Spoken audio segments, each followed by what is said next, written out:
Hello everyone, welcome to Chetan Bharat learning. हम कर रहे हैं करंट अफेयर्स इस सीरीज़ में। डिफरेंट डेज पे आपको डिफरेंट सब्जेक्ट्स के करंट अफेयर्स प्रोवाइड किए जा रहे हैं on a weekly basis. In this video we are going to cover the current affairs related to geography and environment. Last class environment वाली current affairs की Raghav sir ने ली थी। I will be taking this class. Last class में हमने 8 जुलाई तक के current affairs cover कर लिए थे। इसमें हम 9 जुलाई से 15 जुलाई तक के करंट अफेयर्स कवर करेंगे, जो कि ज्योग्राफी एंड एनवायरनमेंट वाले पोर्शन से डील करते हैं। करंट अफेयर्स हमारी यूपीएससी की प्रिपरेशन का बहुत इंपॉर्टेंट पार्ट है एंड थोड़ा सा क्रिटिकल पार्ट भी है, क्योंकि बहुत ज़्यादा मटेरियल इंटरनेट पे अवेलेबल है या अदरवाइज बुक स्टोर्स पे अवेलेबल है। बुकलेट्स आती हैं एंड बच्चे कंफ्यूज से रहते हैं कि क्या पढ़ें क्या ना पढ़ें एंड किस तरह से इसे कंटेनेबल बनाएं। तो उसी चीज़ को थोड़ा सा आसान करने के लिए आपके लिए हमने ये इनिशिएटिव स्टार्ट किया है। आई होप आप लोगों को ये इनिशिएटिव हमारा पसंद आ रहा होगा। तो without wasting much time, let us start our topics that appeared in this time period related to geography and environment. तो लाइक राघव सर ने आपको बताया ही था, ज्योग्राफी एंड एनवायरनमेंट वाले पोर्शन के लिए हम ये बेसिकली 3 सोर्सेज फॉलो करेंगे। The Hindu, the Indian Express newspapers जो डेली आ रहे हैं, and Down to Earth magazine. बहुत शानदार मैगजीन है, बहुत बढ़िया मैगजीन है। ज्योग्राफी एंड एनवायरनमेंट वाले पोर्शन को कवर करने के लिए अच्छे इशूज़ का इसमें एनालिसिस दिया हुआ होता है। फोर्टनाइटली मैगजीन है ये 15th के अराउंड इसका एक इशू आता है एंड 30th के अराउंड इसका एक इशू आता है। तो इस वाली वीडियो में विल बी कवरिंग जो 30th जून तक का जो इशू है वो वाला हम इसमें कवर करेंगे। बाकी जो 15th को जस्ट आया ही है तो उसके लिए हमें थोड़ा सा प्रिपरेशन के लिए टाइम चाहिए, वो हम नेक्स्ट 2 वीडियोस में वो वाला इशू कवर करेंगे। ठीक है, तो these are the sources that will be covering in this video. Now 10th जुलाई को एक बहुत इंपॉर्टेंट अनाउंसमेंट की प्राइम मिनिस्टर ने and chief minister of Madhya Pradesh ने। एमपी के रीवा में one of the world's largest solar power plant has been inaugurated. कहाँ है ये? रीवा एमपी में। आप लोकेशन पहले तो याद रखेंगे। फिर 750 मेगावाट का जस्ट एक ट्रिविया सी इन्फॉर्मेशन है, 750 मेगावाट का solar power plant has been inaugurated. ये इनॉग्रेट करते वक्त प्राइम मिनिस्टर ने अपनी स्पीच में कहा कि like we need to end the import reliance for the solar equipment. तो इसी कंटेक्स्ट में एक आर्टिकल भी आया था 13 जुलाई के आसपास श्योर पावर द हिंदू में। तो इस आर्टिकल का हम एनालिसिस करेंगे। इन जनरल हम इस इशू का ही एनालिसिस करेंगे कि what is the need for shifting to the renewable sources, what are India's commitments vis-a-vis international agreements. Basically Paris climate agreement में कितना हमने कमिट किया था, what more we need to do, are we on the target, what are the challenges that we are facing in meeting our targets, and what is the way forward, what more we can do to quicken this shift from non renewable to renewable sources. तो आइए इस पूरे issue का हम analysis करते हैं। Article था sure power, the case for greater reliance on solar power. अब इसमें कंटेक्स्ट क्या है इसका? कंटेक्स्ट ये है कि इंडिया ने 2015 में ग्लोबली एक पेरिस क्लाइमेट एग्रीमेंट हुआ, जिसमें हर कंट्री ने अपने कुछ नेशनली डिटरमिन्ड कंट्रीब्यूशंस डिसाइड किए। इंडिया ने भी अपने एनडीसीज डिसाइड किए and under this Paris agreement India के एनडीसी में क्या इंडिया कमिट करता है वर्ल्ड कम्युनिटी को कि हम एटलीस्ट 100 गीगावाट ऑफ एनर्जी जो है हमारी, जो हम कंज्यूम करते हैं, वो सोलर पावर से डिराइव करेंगे बाय 2022। अब 2020 तो आ ही गया है। What is the status? कहाँ तक हम लाइक इस टारगेट को अचीव कर पाए हैं अब तक? तो एट प्रेजेंट जो हमारी इंस्टॉल्ड सोलर कैपेसिटी है वो सिर्फ 35 गीगावाट्स की है। एंड अगर हम लाइक प्रेजेंट सिचुएशन को भी ध्यान में रखें, कोविड वाला सिनेरियो चल रहा है, ज़्यादा इकोनॉमी को इतना ज़्यादा बूस्ट नहीं मिल रहा है, तो उन चीज़ों को अगर हम ध्यान में रखें तो बाय 2024 हम 50 गीगावाट्स ही ऐड कर सकते हैं। पहली बात, यहाँ पर टारगेट की डेट थी 2022, हम 2024 तक भी सिर्फ 50 गीगावाट ही हम एस्टिमेट कर पा रहे हैं कि हम एडिशनल पावर ऐड कर सकेंगे, 35 ऑलरेडी हमारे पास है। तो 2024 तक भी हम अपने ये जो हमने कमिट किया था 100 गीगावाट की पावर हम सोलर पावर से डिराइव करेंगे, ये हम अचीव नहीं कर पाएंगे। तो इससे हमें पता चलता है कि we are lagging behind our commitments. तो उसके लिए क्या चैलेंजेस हैं, क्या हम कर सकते हैं, अब हम उन बातों पे आते हैं। चैलेंजेस क्या हैं? सबसे बड़ा चैलेंज तो अभी जो न्यूज़ में रहा है, जिस कंटेक्स्ट में ये आर्टिकल भी है, कि we need to end our reliance on imported equipment. हमारा ज़्यादातर जो सोलर इक्विपमेंट है, बेसिकली जो फोटोवोल्टाइक सेल्स यूज़ होते हैं सोलर पैनल्स में, जो सोलर इक्विपमेंट है हमारा चाइना से इम्पोर्ट हो रहा है।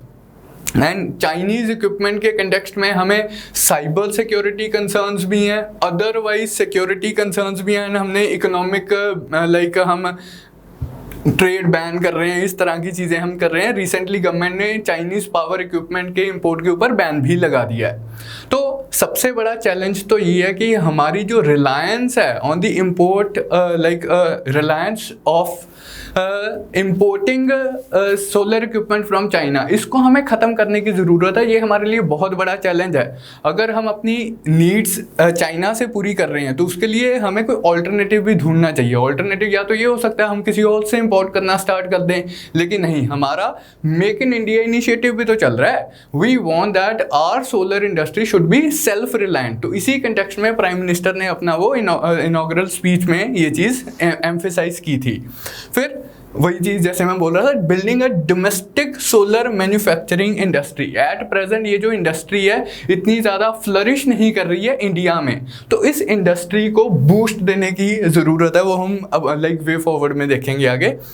Quality of photovoltaic equipment manufactured. अब ऑब्वियसली बात है कि जो अगर बेटर क्वालिटी इक्विपमेंट नहीं होगा, उसकी एफिशिएंसी इतनी ज़्यादा नहीं होगी सोलर एनर्जी को इलेक्ट्रिक पावर में कन्वर्ट करने की, तो उससे हमें बेनिफिट भी कम होगा। We will tend to use the better quality equipment only. तो किस तरह की क्वालिटी हम प्रोड्यूस कर रहे हैं डोमेस्टिकली, ये भी बहुत एक इम्पॉर्टेंट चैलेंज है, उसकी क्वालिटी को इम्प्रूव करना, इन्हांस करना।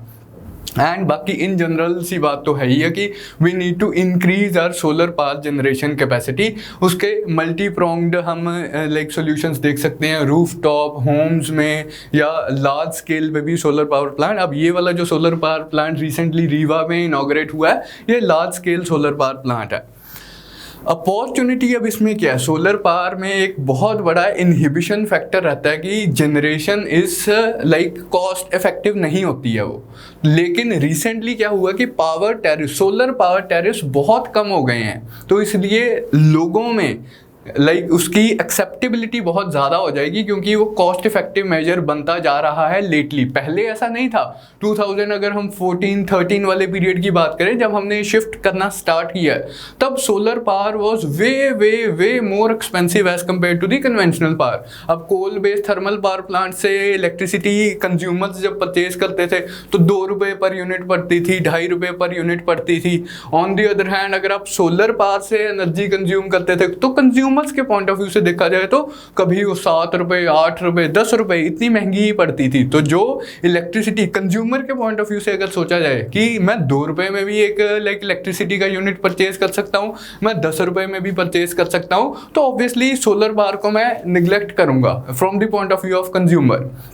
लेकिन अब एक बहुत इंपॉर्टेंट अपॉर्चुनिटी क्या है कि cost of solar power per unit has come down to 2.5 to 2.5 rupees per unit. ये जो कि पहले 7 से 8 रुपीज़ पर यूनिट थी। तो ये भी एक अपॉर्चुनिटी है जिसे हमें कैपिटलाइज करने की ज़रूरत है। तो क्या कर सकते हैं हम, what is the way forward, how can we proceed with this situation, with this scenario. सबसे पहले तो हमें अग्रेसिव गवर्नमेंटल सपोर्ट चाहिए, स्टेट गवर्नमेंट्स की भी सपोर्ट चाहिए, सेंट्रल गवर्नमेंट की भी सपोर्ट चाहिए, एडिक्वेट पॉलिसी मेजर्स चाहिए जो हमारी सोलर इंडस्ट्री को प्रमोट करें। सोलर इंडस्ट्री मैं बोल रहा हूँ, अब इसमें काफ़ी सारी चीज़ें आ जाती हैं। एक तो manufacturing aspect of the solar industry, कि हम हम सोलर इक्विपमेंट डोमेस्टिकली मैन्युफैक्चर कर रहे हैं। अब सोलर इक्विपमेंट अगर मुझे डोमेस्टिकली मैन्युफैक्चर करने हैं तो जो इस चीज़ में काम कर रहे हैं उन्हें थोड़ा सा फिस्कल स्टिमुलस देने की ज़रूरत है। चीपर रेट्स पे फाइनेंस मिल जाए, चीपर रेट्स पे लैंड अवेलेबल करवाई जाए, फिर उन्हें कुछ रॉ मटेरियल्स की ज़रूरत है। सोलर फोटोवोल्टाइक इंडस्ट्री की अगर हम बात करें तो कुछ स्पेसिफिक सिलिकॉन बेस्ड प्रोडक्ट्स की ज़रूरत होती है। इसके लिए वो डोमेस्टिकली अवेलेबल नहीं है तो वो हमें इंपोर्ट करने पड़ेंगे। Now there is a difference कि अगर आपके पास डोमेस्टिकली कुछ नहीं है, या तो फिनिश्ड प्रोडक्ट आप बाहर से इंपोर्ट कर सकते हो जो हम प्रेजेंटली कर रहे हैं चाइना से, या फिर आप क्या कर सकते हो, जापान की एग्जांपल ले सकते हो कि आप रॉ मटेरियल बाहर से इंपोर्ट करो, घर में मैन्युफैक्चरिंग करो, डोमेस्टिक मैन्युफैक्चरिंग करो, एंड देन फिनिश्ड प्रोडक्ट्स को आप डोमेस्टिक मार्केट में भी सेल करो एंड एक्सपोर्ट भी करो। उससे आपकी डोमेस्टिक इंडस्ट्री को बूस्ट मिलेगा। तो अग्रेसिव ऑफिशियल सपोर्ट चाहिए for domestic manufacturing both by state governments as well as by the central government. फिर गवर्नमेंट क्या कर सकती है कि अपने लेवल पे सोलर एनर्जी को एक स्ट्रेटेजिक सेक्टर बोल सकती है। जैसे डिफेंस है, डिफेंस परचेजिंग हमारी बहुत से के एक्सेलरेटेड बेसिस पे होती है, हालांकि उसमें भी अपने मुद्दे हैं जो हम बाद में डिस्कस करेंगे। लेकिन अगर हम सोलर एनर्जी को स्ट्रेटेजिक सेक्टर डिमार्केट कर देते हैं तो हमारा जो उसमें रेड टेपिज्म है तो पॉसिबली वो थोड़ा सा कम हो सकता है। Identifying and acquiring top technologies globally, हमने एक चैलेंज डिस्कस किया था कि quality of products that are being manufactured in India, वो अगर सब स्टैंडर्ड रहेगा तो हमारी सोलर इंडस्ट्री कभी भी फ्लरिश नहीं करेगी। एटलीस्ट इंटरनेशनल मार्केट में तो हमारे प्रोडक्ट्स की डिमांड नहीं होगी। लोग बोलेंगे कि इनके प्रोडक्ट सब स्टैंडर्ड होते हैं। अगर हम एक्सपोर्ट पे भी कैपिटलाइज करना चाहते हैं तो हमें क्या करना है, जो बेस्ट प्रैक्टिसेस हैं ग्लोबली उन बेस्ट प्रैक्टिसेस को इंपोर्ट करना है। सामान नहीं इंपोर्ट करना, आइडियाज देखने हैं, टेक्नोलॉजीज देखनी है, उन टेक्नोलॉजीज को हमने अडॉप्ट करना है। प्रमोट अब्जॉर्प्शन ऑफ पहले importing critical raw materials like polysilicon, जैसे मैंने पहले ये ऑलरेडी ये पॉइंट बता दिया। Promote absorption of its solar equipment in low and middle income countries. बार बार मैं ऑलरेडी ये बात बोल चुका हूँ कि हमने डोमेस्टिक मैन्युफैक्चरिंग को बूस्ट करने के लिए हमें मार्केट भी चाहिए। वो डोमेस्टिक मार्केट भी हो सकती है एंड ग्लोबल मार्केट भी हो सकती है। पर्टिकुलरली इंडिया की जो सॉफ्ट पावर है वो एक्सटेंड करती है लो एंड मिडिल इनकम कंट्रीज में, वहाँ हम अपने प्रोडक्ट्स को सेल कर सकते हैं। Then innovative deployment of solar energy and equipment, ये डोमेस्टिक मार्केट के लिए एक इनोवेटिव सा सोल्यूशन है कि हम किस तरह से डोमेस्टिक डिमांड को इंक्रीज कर सकते हैं। जैसे कि यूजुअली अब हम सोलर पावर प्रोड्यूस करते हैं, उसे नॉर्मल कन्वेंशनली ही यूज़ करते हैं कि पंखा चला लिया, पंखा चला लिया, एसी चला लिया, नॉर्मल जो कन्वेंशनल हमारे इलेक्ट्रिसिटी के यूजेस होते हैं। एंड जो पैनल्स की डिप्लॉयमेंट होती है वो भी काफ़ी कन्वेंशनल सी है कि या तो हमने फील्ड में लगा दिए या कैनाल्स के ऊपर लगा दिए। हालांकि ये भी काफ़ी इनोवेटिव सा लेटली मेथड आया था कि हम कैनाल्स को लाइन कर सकते हैं या कवर कर सकते हैं सोलर पैनल से, या रूफ टॉप पे हम लगा देते हैं, या decentralize use of solar panels करते हैं स्ट्रीट लाइटिंग के लिए। इसके अलावा अब ये सारी चीज़ें तो ऑलरेडी एक्सेप्टेड हो चुकी हैं, इसके अलावा भी हम कुछ इनोवेटिव मेजर्स इस्तेमाल कर सकते हैं, जैसे कि एस्थेटिक फोटोवोल्टाइक विंडोज़, कि घरों में जो विंडोज़ वगैरह लगती हैं वो भी सोलर पैनल्स की लग सकती हैं। वो एस्थेटिक वैल्यू भी होगी उनकी, एंड वो सोलर एनर्जी को यूज़ भी करेंगी इलेक्ट्रिसिटी में कन्वर्ट करने के लिए। रूफ टाइल्स ही आप फोटोवोल्टाइक सेल्स की लगा दो, पीवी सेल्स की लगा दो, मल्टी रोल अर्बन स्ट्रक्चर्स। तो इस तरह की चीज़ें अगर हम अडॉप्ट करेंगे, इनोवेटिव सॉल्यूशंस हम अडॉप्ट करेंगे, तो उससे domestic demand of solar products भी इंक्रीज करेगी। इन सभी चीज़ों से हम अपनी डोमेस्टिक सोलर इंडस्ट्री को एक बूस्ट दे पाएंगे। तो यही हमारा कंटेक्स्ट था कि किस तरह से हम ग्रेटर रिलायंस पे मूव कर सकते हैं विज़ाविज़ दी सोलर एनर्जी। तो I hope this entire topic is clear to you. हमने जो डिस्कशन की है बेसिकली ये जो आर्टिकल है रिसेंटली न्यूज़ में रहा है उसी के कंटेक्स्ट में की है। बाकी इसके और भी मल्टीपल एस्पेक्ट्स है, वो जैसे जैसे हमारे न्यूज़ में आते रहेंगे हम उनको डिस्कस करते रहेंगे। तो now will be moving to our next topic. 11 जुलाई को इंडियन एक्सप्रेस में एक आर्टिकल आर्टिकल आया था cool roofs and other solutions. Basically ये कूल रूफ्स के बारे में था कि किस तरह से जो अर्बन एरियाज़ में लाइक रिलेटिवली ज़्यादा टेम्परेचर्स होते हैं as compare to the surrounding areas, जिस चीज़ को हम अर्बन हीट आइलैंड भी बोलते हैं, उस चीज़ का एक इनोवेटिव सा सोल्यूशन ये प्रेजेंट कर रहे हैं, कॉस्ट इफेक्टिव सोल्यूशन प्रेजेंट कर रहे हैं कि हम at least commercial structures as well as domestic जो घरों के स्ट्रक्चर्स हैं उनकी रूफ्स में ऐसे मटेरियल्स इस्तेमाल कर सकते हैं जो कम हीट ट्रैप करें एंड इस इफेक्ट को लाइक जो अर्बन हीट आइलैंड का इफेक्ट है उसे थोड़ा सा मिटिगेट कर सकें। तो देखते हैं कि लाइक ये इशू है क्या। ज़्यादा डिटेल में नहीं जाएंगे एज सच इस वाले इशू में, लेकिन बेसिकली इसमें हम कॉन्सेप्ट समझेंगे अर्बन हीट आइलैंड का। एंड इस कॉन्सेप्ट के ऊपर यूपीएससी में क्वेश्चन भी आया हुआ, 2014 या 15 में क्वेश्चन आया था कि bring out the causes for development of heat islands in the urban habitats of the world. तो उसी कंटेक्स्ट में हम समझते हैं कि लाइक ये कॉन्सेप्ट है क्या और लाइक आर्टिकल किस प्लेन के ऊपर हमें कुछ समझाने की कोशिश कर रहा है। तो आर्टिकल का नाम था cool roofs and other solution. Context क्या है कि why do we need cool roofs. India is among the most rapidly urbanizing countries of the world. धीरे धीरे रेट ऑफ अर्बनाइजेशन हमारा इंक्रीज हो रहा है। रैंडम सा डेटा दिया हुआ है, आप याद रख सकते हैं, कोट कर सकते हैं आप अपने आंसर्स वगैरह में कि it is expected that by about 2030 about 40% of the population will be living in cities contributing about 75% of our GDP. तो काफ़ी रैपिड रेट ऑफ अर्बनाइजेशन है हमारा। We are rapidly switching from the rural to urban areas. The population is switching from urban areas to rural areas to urban areas. Rural urban migration हो रही है। तो from the point of view of environment, अगर हम सिर्फ environment, इसके social aspects भी हैं, अदर पॉलिटिकल एस्पेक्ट्स भी हैं, एडमिनिस्ट्रेटिव एस्पेक्ट्स भी हैं, उन सब चीज़ों को अभी हम साइड पे रखते हैं। हम एनवायरनमेंट के पॉइंट ऑफ व्यू से डिस्कशन करते हैं कि ये जो इंक्रीजिंग अर्बनाइजेशन का फिनोमेना है, increasing size of urban centres, increasing number of economic activities in the urban centres, increasing population in the urban centres, increasing number of vehicles in the urban centres, इस चीज़ का environmental impact क्या है। तो this phenomena, the urban areas are associated with what is called urban heat island। जैसे कि मैंने आपको बताया, इस पे यूपीएससी में प्रीवियस ईयर में क्वेश्चन भी आ चुका है। So what is this urban heat island and how is it formed. Urban areas invariably exhibit higher temperature relative to the surrounding areas। अभी आपने जनरल सी बात एक्सपीरियंस भी की होगी, चाहे आप शहर वाले एरियाज में रहते हैं, अर्बन एरियाज में रहते हैं, चाहे आप रूरल एरियाज में रहते हैं। ठीक, जैसे ही आप सिटी लिमिट से बाहर निकलते हो तो आपको एक ठंडक सी महसूस होती है थोड़ी, कि रिलेटिवली लाइक मौसम सा ठीक हो गया है किसी भी इर्रिस्पेक्टिव ऑफ द सीजन, चाहे समर सीजन है, विंटर सीजन है, कभी भी।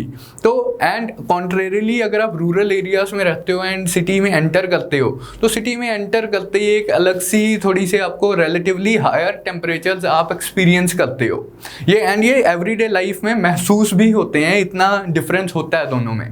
तो इस फिनोमिना को कि जो अर्बन एरियाज का लाइक सेंटर है वो हायर टेम्परेचर एग्जिबिट करता है as compared to the rural areas, इसी चीज को बोलते हैं अर्बन हीट आइलैंड। की एक like sea of low temperature वाले एरियाज में island of high temperature exist करता है। ठीक है जी। तो जैसे जैसे हम सिटी के सेंटर से दूर जाते हैं वैसे वैसे टेम्परेचर डिप करता रहता है। सिटी के सेंटर वाले पोर्शन में जहाँ सबसे डेंस पॉपुलेशन है, जहाँ सबसे ज़्यादा कमर्शियल एंड इंडस्ट्रियल एक्टिविटीज़ हो रही हैं, जहाँ सबसे ज़्यादा डेंसिटी ऑफ व्हीकुलर पोल्यूशन है, उसी एरिया में सबसे ज़्यादा हीट भी लाइक सबसे ज़्यादा टेम्परेचर भी ऑब्जर्व किया जाता है। तो इस चीज़ को हम क्या बोल रहे हैं, urban heat island. Now, how is it formed? Why is it formed? कि ऐसा क्यों है? तो ऑलरेडी हमने इन पॉइंट्स के ऊपर डिस्कशन की है कि एक तो अर्बन एरियाज में ऑब्वियसली अगर हम centre of the urban area की बात करें, जिसे हम CBD बोलते हैं, सेंट्रल बिजनेस डिस्ट्रिक्ट वाले पोर्शन की अगर हम बात करें, तो वहाँ सबसे ज़्यादा डेंस पॉपुलेशन एग्जिस्ट करती है, सबसे ज़्यादा कमर्शियल एक्टिविटीज़ वहाँ पर हो रही हैं, सबसे ज़्यादा इंडस्ट्रियल एक्टिविटीज़ वहाँ पर हो रही हैं। लोगों को एक घर हों या लाइक कमर्शियल स्पेसिस हो, काफ़ी क्रैम्ड होती हैं। तो उस वजह से क्या है कि सॉरी एक तो emissions from industrial activities in the urban areas, दूसरा इसमें लाइक वेहिकुलर पोल्यूशन भी एक इम्पॉर्टेंट रोल प्ले करता है, वेहिकुलर पोल्यूशन। अब ये तो ऑब्वियस सी बात हो गई। एक लाइक दो जो अलग से चीज़ें आपको याद रखनी है for like that are responsible for development of urban heat island, the kind of materials we use for construction. इसमें क्या है कि जैसे यूजुअली आजकल हमारी जो कंस्ट्रक्शन प्रैक्टिसेस हैं they are heavily relying on the use of concrete.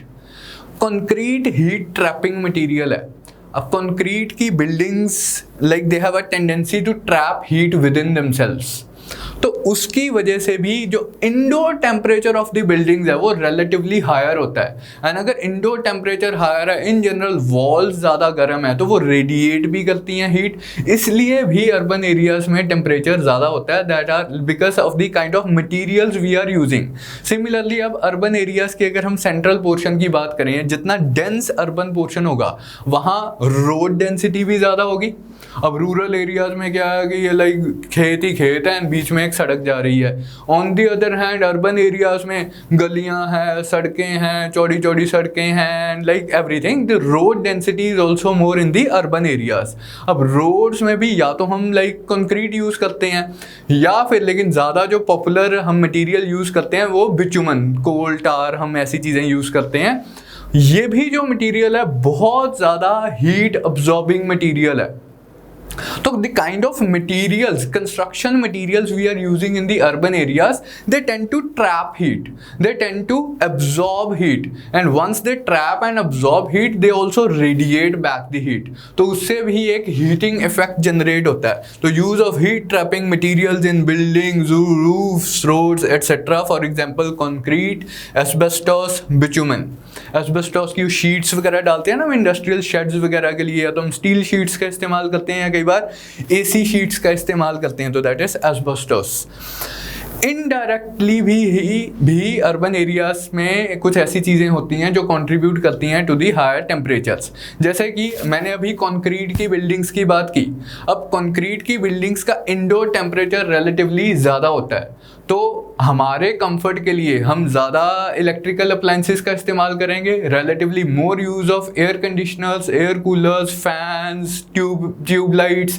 अब क्लोज्ड बिल्डिंग्स है, लाइटिंग रिक्वायरमेंट्स भी ज़्यादा हैं, तो ज़्यादा यूज़ ऑफ इलेक्ट्रिसिटी हो रहा है, ज़्यादा यूज़ ऑफ एनर्जी हो रहा है। वो एनर्जी कहाँ से आ रही है, वो इलेक्ट्रिसिटी कहाँ से आ रही है? हमने पिछले वाले आर्टिकल में ही बात की कि we are transiting from the like non renewable sources to the renewable sources, लेकिन अभी भी major chunk of our energy needs कहाँ से पूरा हो रहा है? From the like coal based या फिर नॉन रिन्यूएबल एनर्जी सोर्सेस। तो अगर हम ज़्यादा एनर्जी का इस्तेमाल कर रहे हैं अर्बन एरियाज में because of the heat trapping properties of the material, तो उससे हम एनर्जी भी ज़्यादा कंज्यूम कर रहे हैं एंड वो इनडायरेक्टली कंज्यूम लाइक कंट्रीब्यूट कर रहा है to the higher temperatures within the city limits. So these are the reason, this is why the temperatures of the urban areas are relatively more. Now, what can be done to mitigate the impact of urban heat island? अब यहाँ पर हम ज़्यादा इसका पूरे broad spectrum में नहीं जा रहे हैं, हम अपनी डिस्कशन को लिमिट करेंगे with in the framework of the article जो इंडियन एक्सप्रेस में आया था। एक तो लाइक हमारा एनर्जी कंजर्वेशन कोड है, ब्यूरो ऑफ एनर्जी एफिशिएंसी, जो जैसे आपने इक्विपमेंट्स, इलेक्ट्रिसिटी इक्विपमेंट्स वगैरह में देखा होगा कि वो स्टार रेटिंग दी होती है, वो भी BEE के ही अंडर आती है कि 5 स्टार है, 4 स्टार है, 3 स्टार है, डिपेंडिंग ऑन कि उसकी एनर्जी एफिशिएंसी कितनी है। इसी तरह से BEE ने एक एनर्जी कंजर्वेशन बिल्डिंग कोड भी दिया है कि अगर new construction of the building हो रही है तो it should adhere to these mandatory requirements and these prescriptive requirements, कि कुछ चीज़ें तो मैंडेटरी ही न्यू बिल्डिंग्स में करनी ज़रूरी हैं एंड कुछ चीज़ें हमारी तरफ से एडवाइज्ड हैं, आप कर लो तो लाइक और भी बेटर होगा। And then we are talking of other things also कि star rating for the homes also हम इंट्रोड्यूस कर देंगे, लेकिन वो अभी लाइक इतना उसे फॉलो नहीं किया जा रहा है इंडिया में। वापस आते हैं हम अपने आर्टिकल के कंटेक्स्ट में ही कि आर्टिकल बेसिकली, अब नाम हमारे आर्टिकल का क्या था, cool roofs and other solution. Cool roofs का क्या कंसेप्ट है ये देखते हैं कि additionally the use of simple and cost effective measures to reduce heat stress in homes हम कर सकते हैं, that is adoption of cool roofs. What are cool roofs? These are made of special materials that reflect sunlight and absorb less heat. Basically वो जो हमने discussion की थी, use of concrete, use of asbestos, use of bitumen, इसमें problem क्या थी? हमारी जो छतें होती हैं बेसिकली कंक्रीट की बनी होती हैं, तो कंक्रीट हीट ट्रैपिंग मटेरियल है, उसकी वजह से इंडोर टेम्परेचर्स राइज करते हैं। तो ये कहते हैं कि हम इनोवेटिव यूज़ ऑफ मटेरियल्स कर सकते हैं, ऐसे मटेरियल्स का इस्तेमाल कर सकते हैं जो कम हीट ट्रैप करें, जो कम हीट अब्जॉर्ब करें, रादर हीट रिफ्लेक्ट करें। इससे भी लाइक सिंपल एक कॉस्ट इफेक्टिव सॉल्यूशन है कि अगर आप वाइट टाइल्स का इस्तेमाल करें instead of dark colour tiles. अब ना वाइट कलर के जो भी मटेरियल होते हैं वो रिफ्लेक्ट करते हैं सनलाइट को, तो वो उससे ही एक आपको एक तो पहले तो बेनिफिट मिल सकता है। जितना आप लाइटर कलर का इस्तेमाल करेंगे उतना वो हीट रिफ्लेक्टिंग होगा, जितना आप डार्कर कलर का इस्तेमाल करेंगे उतना वो हीट अब्जॉर्बिंग, हीट ट्रैपिंग होगा। तो दीज लाइक उसके यूज से होगा क्या, these can significantly lower the indoor air temperature, जो कि प्रॉब्लमेटिक है हमारे लिए। Like higher indoor temperature is problematic for us, लेकिन अगर हम कूल रूफ्स अडॉप्ट कर लेंगे तो that is a viable solution for that. This would also lead to indirect energy conservation. किस तरह से कि अगर हमारा हीट ट्रैपिंग नहीं हो रहा है, indoor air temperature relatively normal है, तो कम यूज ऑफ इलेक्ट्रिसिटी होगा, कम यूज ऑफ एयर कंडीशनर्स होगा, उससे लाइक कम थर्मल पावर के ऊपर प्रेशर आएगा, कम एनर्जी कम एमिशंस वगैरह होंगी from the energy power generation. तो इनडायरेक्ट एनर्जी कंजर्वेशन भी होगा, डायरेक्ट एनर्जी कंजर्वेशन भी होगा। तो this was the context of the article. तो विज़ावी के हमें किस तरह से हम अपने घरों में लो कॉस्ट सॉल्यूशंस इस्तेमाल कर सकते हैं अपनी एनर्जी एफिशिएंसी को इम्प्रूव करने के लिए। ठीक है जी। Now we move to the next set of articles. पहले तो 12 जुलाई को एक रैंडम सी न्यूज़ आई थी द हिंदू में, असम बायोडाइवर्सिटी के कंटेक्स्ट में Assam keelback spotted for the first time in 129 years के this is a variety of snake that was like not spotted for so long, and it had lately been spotted in Assam in the Abhor Hills expedition की थी किसी बंदे ने। तो like ये random news है, like याद रखे तो भी बढ़िया, याद नहीं रहे तो भी बढ़िया। यूपीएससी में ये चीज़ बहुत ज़रूरी है कि like you need to like know where you need to put your efforts, कि कहाँ कितना एफर्ट डिवोट करना है, कितनी डेप्थ में जाना है, कहाँ अपने आप को रिस्ट्रेन करना है। लेकिन 12 जुलाई को ही एक बहुत बढ़िया आर्टिकल आया था, understanding forest fires and their effect on carbon emissions. Recently मतलब अभी तो कोरोना के चक्कर में entire attention is towards controlling this pandemic. उससे पिछले साल 2019 में आप बोल सकते हो 18-19 वाले टाइम में फॉरेस्ट फायर्स बहुत ज़्यादा न्यूज़ में रही हैं, इंडिया में भी एंड ग्लोबली भी। ऑस्ट्रेलिया में लाइक हाहाकार मच गया फॉरेस्ट फायर्स की वजह से। इंडिया में उत्तराखंड वाले रीजन में, हिमाचल वाले रीजन में बहुत ज़्यादा फॉरेस्ट फायर्स एक्सपीरियंस की गई हैं। ग्लोबली कैलिफोर्निया वाले रीजन में, साउथ अमेरिका में भी फॉरेस्ट फायर्स एक्सपीरियंस की गई हैं। तो लाइक 2018 से 19 वाला जो पीरियड था बहुत ज़्यादा न्यूज़ में रही हैं ये फॉरेस्ट फायर्स। उस कंटेक्स्ट में एक आर्टिकल आया कि लाइक फॉरेस्ट फायर्स क्यों हो रही हैं and what is their effect on the carbon emissions, carbon dioxide, carbon monoxide की इमिशंस के ऊपर उसका क्या इफेक्ट है। तो ये वाला इशू भी थोड़ा सा हम देख लेते हैं किस तरह से हमने इसको अप्रोच करना है। कॉन्टेक्स्ट क्या है, वही जो मैंने आपको बताया, increasing instances of forest fires in recent years both in India as well as abroad. काफ़ी सारे मैंने आपको एग्जांपल्स भी दिए and the worst like case was observed in case of Australia recently. पिछले 2019 में the like very severe forest fire incidents were occurring in Australia.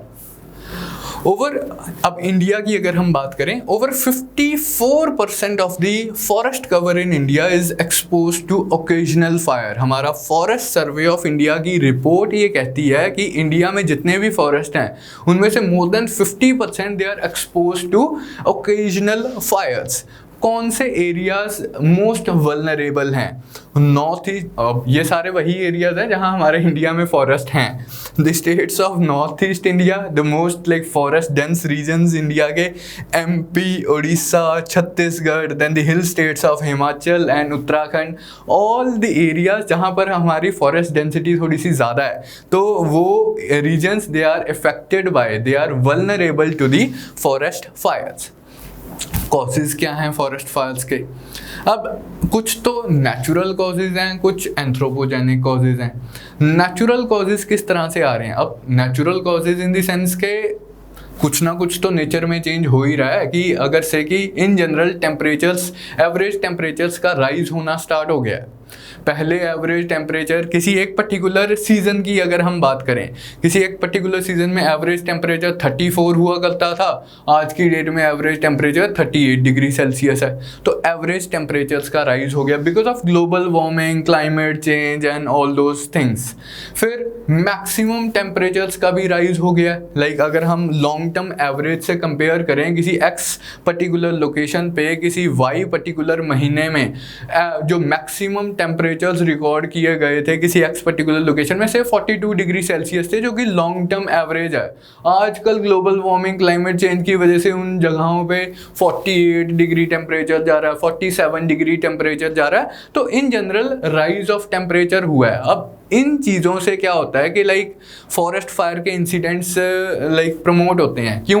क्योंकि dry leaves हैं, वो उनकी टेंडेंसी होती है to like they may catch fire by slightest provocation, वो इतने ज़्यादा ड्राई होते हैं।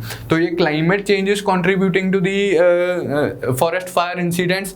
फिर अगर हम हिमाचल एंड उत्तराखंड वाले या हिली रीजन्स की इन जनरल बात करें, लोअर हिली रीजन्स की बात करें, वहाँ पाइन ट्रीज ग्रो की जाती हैं, चिर पाइन ट्रीज। ब्रिटिश ने ये लाइक ट्रीज इंडिया में इंट्रोड्यूस की थी फॉर दी कंस्ट्रक्शन एक्टिविटीज़ की। एक तो वुड मिल जाएगी यहाँ से, फिर तो इनकी जो लीव्स होती हैं ये कंबस्टिबल लीव्स होती हैं कि इन्हें बर्न करके टार ऑब्टेन किया जाता है।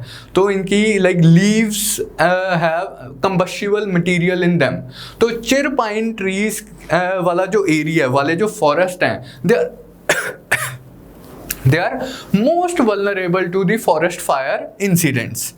तो वही चीज़ें जैसे यहाँ पे लिखी हुई हैं, sharp increase in average and max temperatures, anthropogenic activities like careless behaviour of people. अब ये भी है कि जंगल में हम कैंप करने गए, बॉन फायर की, सुबह बुझा के नहीं आए, एंड लाइक ड्राई सीजन चल रहा था and the leaves around they caught fire and nobody was there to take care of like to manage that fire. हमारा अब जंगल में, शहर में हमारे कोई लाइक फायर वाले इंसिडेंट्स हो जाएं, वो अच्छे से मैनेज हो जाए, हम भगवान का शुक्र करते हैं। अब रैंडम किसी इनएक्सेसिबल पोर्शन में जंगल में आग लगी है, तो कितनी ही हमारी एडमिनिस्ट्रेटिव मशीनरी कैपेबल है उसे इफेक्टिवली कंट्रोल एंड मैनेज करने में, ये हम लाइक गेस कर ही सकते हैं। तो careless behaviour of people is also responsible. कई बार क्या होता है कि लोग इंटेंशनली ही एक पोर्शन को बर्न ऑफ करना चाहते हैं ताकि वो एग्रीकल्चरल लैंड एक्सटेंड कर सकें, लेकिन वो उस फायर को मैनेज नहीं कर पाते। एयर फ्लो के ऊपर बहुत डिपेंडेंस होता है कि विंड की डायरेक्शन क्या है। विंड की डायरेक्शन उस तरफ थी, हमने फायर लगा दी कि थोड़ा पोर्शन ऑफ द जंगल जल जाएगा ताकि हम अपनी एग्रीकल्चरल लैंड एक्सटेंड कर सकें। विंड की डायरेक्शन चेंज होगी या विंड तेज होगी या कुछ भी XYZ नेचुरल फैक्टर्स हो गए जिसकी वजह से वो फायर कंट्रोल नहीं की जा सकी। तो careless behaviour of people is one of the like important factors जिसकी वजह से फॉरेस्ट फायर्स लग रही हैं। एक तो naturally he average temperatures and maximum temperatures का राइज हो रहा है, ऊपर से ह्यूमंस का केयरलेस बिहेवियर। तीसरा लाइक ये इसी के साथ climate change and global warming के साथ ही एसोसिएटेड है। Lately decline in precipitation is also one of the reasons कि किसी एरिया में अगर एवरेज से कम प्रेसिपिटेशन हो रही है है तो रिलेटिवली जो वहाँ की लीव्स होंगी, वेजिटेशन होगी या ट्रीज वगैरह होंगे, रिलेटिवली वो ड्राई होंगे। एंड ड्राई प्लांट्स को, ड्रायर लीव्स को रिलेटिवली ईजियर आप लाइक वो फायर कैच कर लेते हैं। तो these are the causes of forest fires. Impact क्या है फॉरेस्ट फायर्स का, जो हमारा टॉपिक था, and the effect on carbon emissions. अब हम इसी चीज़ के ऊपर कंसंट्रेट करेंगे। Increased carbon emissions and the consequent greenhouse effect. अब कोई भी चीज़ बर्न हो रही है, ऑब्वियसली वो कार्बन डाइऑक्साइड इमिट कर रही है। अगर उसकी इनकम्प्लीट बर्निंग हो रही है तो कार्बन मोनोऑक्साइड रिलीज कर रही है। प्लस अदर सब्सटेंसेस भी होते हैं, सल्फर भी हर ऑर्गेनिक सब्सटेंसेस में प्रेजेंट होता है, सल्फर डाइऑक्साइड रिलीज होती है, नाइट्रोजन प्रेजेंट होता है, नाइट्रोजन की ऑक्साइड्स रिलीज होती हैं एंड अदर पोल्यूटेंट्स रिलीज होते हैं। तो बेसिकली उससे क्या हो रहा है कि इंक्रीज्ड कार्बन एमिशंस हो रही हैं, carbon dioxide, carbon monoxide release हो रही है एंड उससे कॉन्सिक्वेंट ग्रीन हाउस इफेक्ट, ये उसका मोस्ट इंपॉर्टेंट इंपैक्ट है। Increase prevalence of carbon monoxide, oxides of nitrogen, ozone etcetera during high fire activity periods. ये भी ऑब्वियस सी बात है। अब इसका लाइक अदर इफेक्ट्स क्या हैं कि ये तो एक ऑब्वियस सी बात होगी कि कार्बन इमिशंस की वजह से ये इंक्रीज हो रहा है। अब जंगल में आग लगी है, उससे कितना बायोडाइवर्सिटी का लॉस हुआ।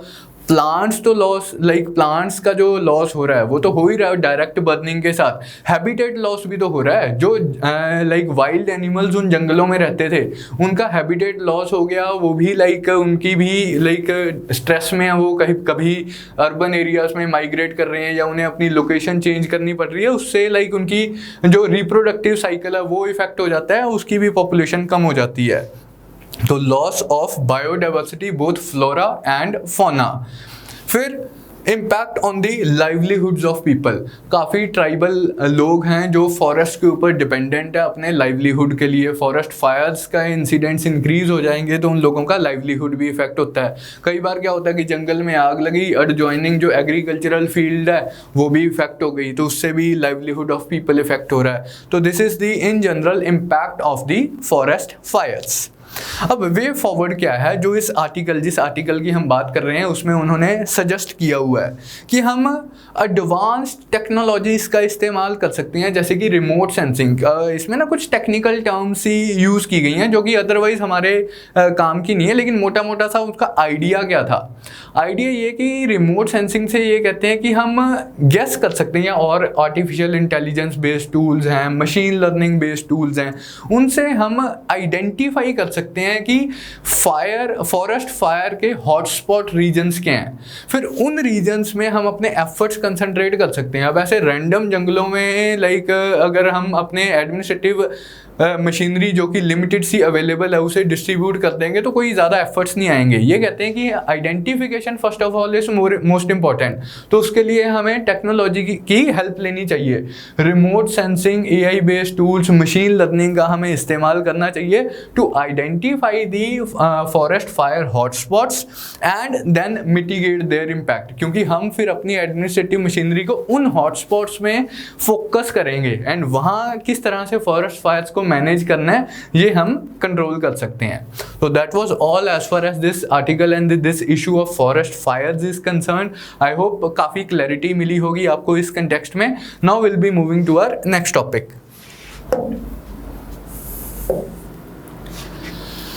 हाँ जी, तो अब मॉनसून सीजन चल रहा है, कहीं ईश्वर की माया, कहीं धूप कहीं छाया। तो कभी कहीं हम देखते हैं कि ड्रॉट वाले लाइक सीजन आ जाता है, कभी हम देखते हैं कि मॉनसून्स का एक्सेस हो गया है, उसकी वजह से फ्लडी कंडीशंस एग्जिस्ट कर रही हैं, this and that, all the vagaries that are associated with monsoons. तो अभी के कंटेक्स्ट में हमें पता है कि लाइक असम वाले रीजन में because of the heavy rains flood conditions exist कर रही हैं। तो उस कंटेक्स्ट में लाइक न्यूज़ आती रहती हैं रैंडम, लाइक इतने लोग मर गए, इतने लोग मर गए। फ्लड्स के साथ हैवी रेन्स है तो लैंडस्लाइड्स भी हो रही हैं जिन्हें हम लैंडस्लिप्स भी बोलते हैं। नॉर्थ बिहार में भी कहते हैं कि ये flood threat looms over the North Bihar districts। फिर एसोसिएटेड इफेक्ट्स ऑफ फ्लड्स, जो फ्लड्स के एक तो नॉर्मल जो लॉस हो रहा है लोगों के लाइवलीहुड का वो तो है ही है, बायोडाइवर्सिटी के ऊपर क्या इफेक्ट आ रहा है, उस कंटेक्स्ट में भी न्यूज़ आई थी कि टाइगर्स को रेस्क्यू किया जा रहा है from the flooded Kaziranga national park. तो ये काफ़ी सारी न्यूज़ रही हैं इस दौरान असम फ्लड्स के कंटेक्स्ट में, मॉनसून्स के कंटेक्स्ट में। तो इनको क्लब करके मैंने एक इशू बनाया, वो हम डिस्कस करते हैं कि frequent, why there is so frequent flooding in Assam and North Bihar।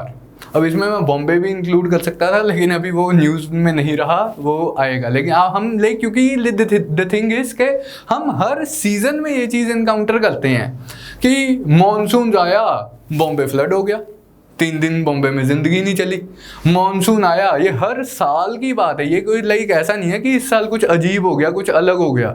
हर साल की बात है कि मॉनसून आए, असम वाला एरिया, जो नॉर्थ ईस्ट वाला एरिया है, वहाँ पे इनंडेशन हो गई, फ्लडिंग हो गई। Same is true about north Bihar region also. हर साल की बात है कि कुछ ना कुछ रीजन की वजह से यहाँ पर फ्लड्स आते ही आते हैं। भाई ऐसा क्या है कि हर बार ऐसे वाले रीजन्स में फ्लड आते ही आते हैं? उड़ीसा वाले रीजन में चलो ये वाले रेनफॉल मॉनसून रिलेटेड फ्लड्स नहीं आते हैं, लेकिन उस रीजन में साइक्लोन्स आते ही आते हैं। ये कुछ नेचुरल सी फिनोमिना है जो इनवेरिएबली हम एक्सपीरियंस करते हैं। तो सबसे पहले तो हमें समझने की ज़रूरत है। ज़्यादा मैं भटकूंगा नहीं कि मैंने उड़ीसा का भी नाम ले लिया, बॉम्बे का भी नाम ले लिया, ज़्यादा मैं भटकूंगा नहीं। आई विल बी फोकसिंग वो जिस कंटेक्स्ट में हमारी न्यूज़ रही हैं। असम एंड नॉर्थ बिहार में फ्रीक्वेंट फ्लड्स रहते हैं, ये हमारा लॉन्ग टर्म एक्सपीरियंस है। ऐसा क्यों है? What are the general reasons why Assam experience so frequent floods? इसमें सबसे पहले तो आ जाएगा कि हैवी मॉनसूनल रेन। मॉनसून्स वाला टॉपिक भी हम थोड़ा मोटा मोटा सा कवर करेंगे आगे वाले आर्टिकल्स में। तो हमें पता है कि मॉनसून्स जैसे इंडिया में अप्रोच करते हैं तो 2 ब्रांचेस में डिवाइड हो जाते हैं, the Arabian sea branch and the bay of Bengal branch. अभी मैं आपको एक्सप्लेन करूंगा नेक्स्ट वाले टॉपिक में ही। जो बे ऑफ बंगाल ब्रांच है वो असम वाले रीजन में, मेघालय असम वाले रीजन में से एंटर करती है एंड देन वो हिमालयास के फुट हिल्स के साथ साथ मूव करती है। तो असम वाला जो रीजन है, मेघालय असम वाला जो रीजन है, वो हैवी वाटर रिसीव करता है during the monsoonal months. Plus Assam बोल दो या असम वैली बोल दो या ब्रह्मपुत्रा वैली बोल दो, एक ही बात है। इंडिया की लार्जेस्ट रिवर है Brahmaputra. Now I am saying largest river. Longest river आप बोल सकते हो with in the territory of India Ganga है। लेकिन अगर हम फ्लो ऑफ वाटर की बात करें तो ब्रह्मपुत्रा में maximum volume of water flow करता है। तो it is the largest river of India and heavy monsoons experience करता है, जो कि असम वाले रीजन में हमने अभी बात की। तो उस वजह से ये वाला जो रीजन है, it is constantly experiencing floods, it experiences frequent floods.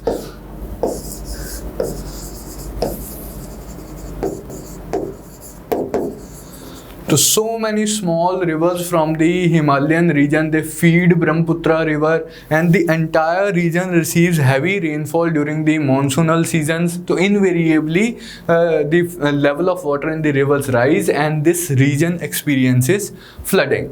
On the other hand, ये North Bihar वाला जो region है, ये भी काफ़ी frequently floods receive करता है। Invariably हर साल की ही बात है कि these many villages are submerged under water। आप random आप न्यूज़ वगैरह में देखते हो, लोग घरों की छतों पे चढ़े हुए हैं, पेड़ों पे चढ़े हुए हैं and the entire reason is submerged. कि नॉर्थ बिहार रीजन में इतने फ्लड्स क्यों आते हैं? इसका एक कारण तो है the changing course of rivers, जो डिफरेंट है apart from what is there in the Assam. एक तो है the changing course of reverse.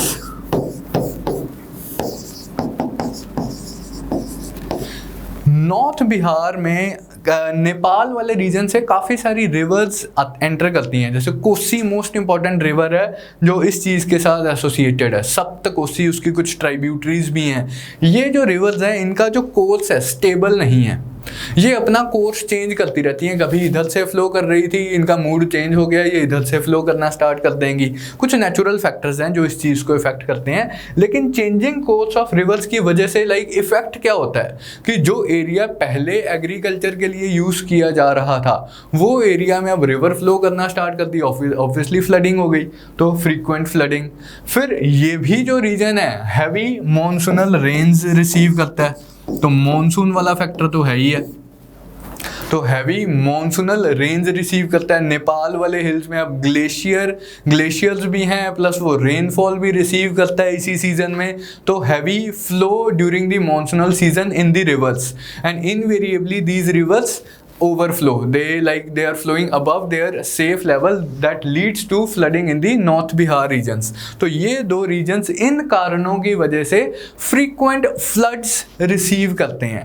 ठीक है जी, तो एक जनरल ज्योग्राफिकल सा मैंने आपको पर्सपेक्टिव दिया है कि अब कभी भी आप रैंडमली न्यूज़ देखेंगे यहाँ फ्लड आ गया वहाँ फ्लड आ गया, तो what is the basic cause कि इतने फ्रीक्वेंटली फ्लड्स क्यों आ रहे हैं। नाउ क्वेश्चन उठता है कि what can be done to mitigate the effect of floods या what can be done to prevent floods. अब मॉनसून के केस में तो कुछ नहीं किया जा सकता कि मॉनसून तो अपनी भगवान की कृपा से जितना बरसना है उतना बरसेगा, कभी कम मॉनसून है कभी ज़्यादा मॉनसून है, लेकिन हम रिवर्स को ज़रूर मैनेज कर सकते हैं। हम जो फ्लो ऑफ वाटर है उसे ज़रूर मैनेज कर सकते हैं, द सरफेस रन ऑफ को हम ज़रूर मैनेज कर सकते हैं। तो इन चीज़ों से हम अगर हम इन स्टेप्स को अडॉप्ट करें तो हम फ्लड के इफ़ेक्ट को मिटिगेट कर सकते हैं, टू द इफ़ेक्ट के हम कभी कभी तो फ्लड को प्रिवेंट भी कर सकते हैं। तो इसमें क्या what can be done to mitigate the effect of floods. पहले तो we should have proper dams on rivers. अब जब मैं डैम्स की बात करता हूँ, dams need not be large scale projects, mini dams भी होते हैं, माइक्रो डैम्स भी होते हैं, छोटे छोटे एम्बैंकमेंट्स भी हम बना सकते हैं। इन एम्बैंकमेंट्स का काम होता है पानी के रैंडम फ्लो को, पानी के फास्ट फ्लो को चेक करना कि एक तो रिवर है, दिस इज से कि course of the river and heavy rainfall हुई, सारा का सारा जो रन ऑफ है वो बहुत फास्ट स्पीड के साथ डाउन स्लोप जा रहा है। एक मैंने क्या किया, यहाँ पर एक एम्बैंकमेंट बना दी। अब अगर हैवी रेनफॉल भी हुई है एंड यहाँ पर मैंने एम्बैंकमेंट बनाई हुई है, तो ये जो सरफेस रन ऑफ है एक तो काफ़ी ज़्यादा स्पीड के साथ नीचे नहीं जा रही है, दूसरी चीज़ क्या है कि एम्बैंकमेंट के पीछे पानी कलेक्ट हो जाएगा, एक छोटा सा पॉन्ड बन जाएगा, छोटा सा रेजर्वोयर बन जाएगा and this pani can later be utilised for irrigation purposes and other water use purposes के लिए यूज़ किया जा सकता है। तो हमें डैम्स बनाने चाहिए रिवर्स के ऊपर अगर हम फ्लड्स के कॉजेस को एड्रेस करना चाहते हैं। फिर एफॉरेस्टेशन, लेटली बहुत ज़्यादा डिफॉरेस्टेशन हो रही है। अगर इसी एरिया में, now I am talking about the similar situation, हरा ले लेते हैं कि बहुत ज़्यादा बारिश, हिली एरियाज़ हैं, स्लोपी एरियाज़ है, वैली वाला एरिया, बहुत ज़्यादा बारिश हो गई है एंड पानी फ्लो कर रहा है। अगर मैं इस स्लोप के ऊपर बहुत ज़्यादा ट्रीज ग्रो की हुई हैं तो ये जो फास्ट फ्लो ऑफ वाटर है उसे एक चेक मिल जाएगा। तो afforestation can be one of the means that we can adopt to prevent या mitigate the effect of floods. फिर हैबिटेट लॉस या लाइवलीहुड का लॉस एक बहुत इंपॉर्टेंट इफेक्ट होता है फ्लड्स के टाइम पे। उसको मिटिगेट करने के लिए हम क्या कर सकते हैं कि विलेज वाले एरियाज में एम्बैंकमेंट्स बना सकते हैं। एम्बैंकमेंट्स अराउंड सेटलमेंट्स, जो सेटलमेंट्स वाले एरिया हैं, जैसे कि रूरल सेटलमेंट है, अर्बन सेटलमेंट है, तो वहाँ पर जो वल्नरेबल एरिया अराउंड सेटलमेंट्स, ये चीज़ें हम कर सकते हैं। तो ये कुछ बेसिक से चीज़ें हैं जो हम कर सकते हैं to mitigate the effect of floods. फिर you have to be prepared, किसी भी डिज़ास्टर को अच्छे से मैनेज करने के लिए आप हमेशा प्रिपेयर होने चाहिए, आपके पास डिजास्टर मैनेजमेंट प्लान हमेशा रेडी होना चाहिए। तो एक डिजास्टर मैनेजमेंट, ये मिटिगेशन में बहुत इंपॉर्टेंट हेल्प करेगा। आप प्रिवेंट नहीं कर सकते इसे कि अगर बहुत हैवी रेन्स आ गई हैं, रिवर्स ओवरफ्लो हो गई हैं, अब पानी तो आपके लाइक विलेज में आएगा ही, पानी तो आपके शहरों में आएगा ही। अब आप उस चीज़ को प्रिवेंट करने के लिए से इनकैपेबल हो किसी एक एक्स पर्टिकुलर केस में, लेकिन उसके इफेक्ट को मिटिगेट करना उतना ही इम्पोर्टेंट है। एंड इफेक्ट को मिटिगेट करना हमेशा आपके हाथ में होता है। उसके लिए आपको डिजास्टर मैनेजमेंट प्लान चाहिए।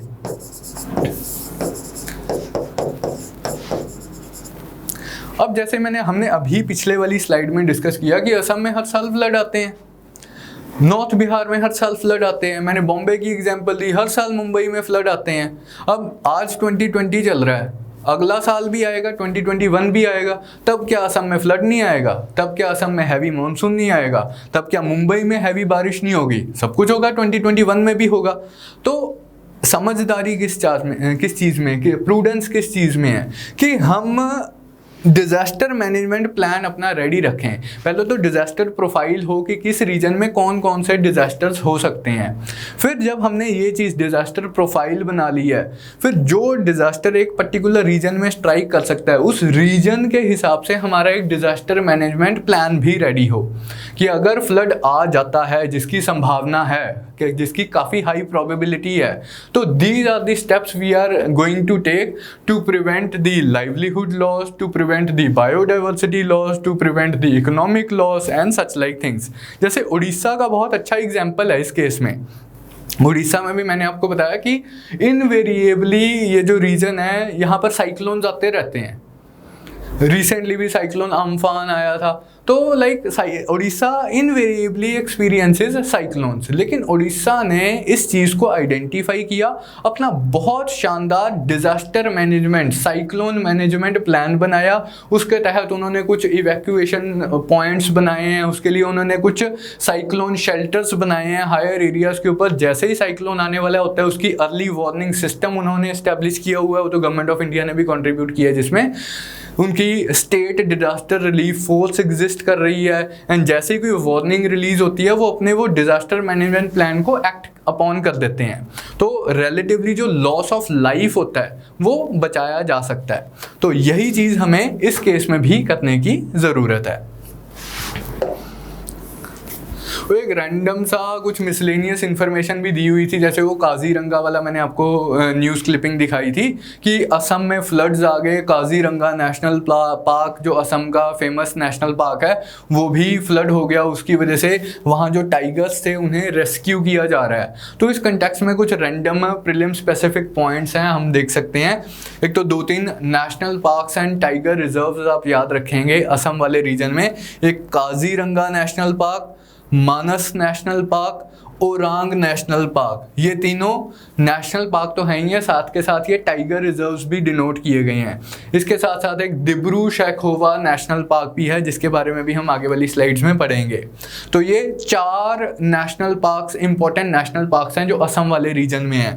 काजीरंगा, मानस, ओरांग एंड दिब्रू सैखोवा, ये जो सारे ही 4 ही नेशनल पार्क्स हैं, ये कुछ like specific kind of species के लिए जाने जाते हैं। जैसे टाइगर कंजर्वेशन के लिए जाने जाते हैं, ये एलिफेंट कंजर्वेशन के लिए जाने जाते हैं।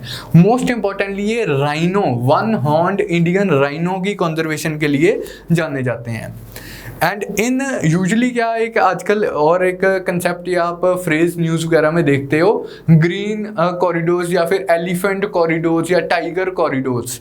जैसे एक नेशनल पार्क को दूसरे नेशनल पार्क से कनेक्ट करता है ग्रीन कॉरिडोर होगा। उससे क्या होता है कि वाइल्ड एनिमल्स को स्पेस मिल जाती है ज़्यादा मैनूवर करने के लिए। वो एक नेशनल पार्क से दूसरे नेशनल पार्क जा सकते हैं, वो बड़ी टेरिटरी उन्हें मिल जाती है अपनी एक्टिविटीज़ को करने के लिए। तो रिसेंट फ्लड्स की वजह से जो काजीरंगा नेशनल पार्क, वो जो न्यूज़ थी काजीरंगा नेशनल पार्क सबमर्ज हो गया था, तो काफ़ी सारे टाइगर्स को रेस्क्यू किया गया है कार्बी आंगलोंग हिल्स ऑफ असम में। ये जो रीजन ऑफ असम है ये कार्बी आंगलोंग रीजन है, यहाँ पर काजीरंगा नेशनल पार्क है। काजीरंगा नेशनल पार्क से ये कार्बी आंगलोंग हिल्स या कार्बी आंगलोंग प्लेट्यू भी बोलते हैं इसे, इस वाले रीजन में इन्हें रेस्क्यू किया गया थ्रू दी ग्रीन कॉरिडोर्स, जिनकी मैं बात कर रहा था कि एक उन्होंने फॉरेस्टेड रीजन बनाया है connecting one national park with the other national park, connecting one forested region with the other forested region. तो ये कुछ मिसलेनियस इन्फो आप याद रखेंगे। Now moving on to the next topic, ये अगेन असम फ्लड से ही रिलेटेड है लेकिन इकोनॉमी के साथ थोड़ा सा इंटरसेक्ट करता है, लाइवलीहुड्स ऑफ पीपल के साथ इंटरसेक्ट करता है।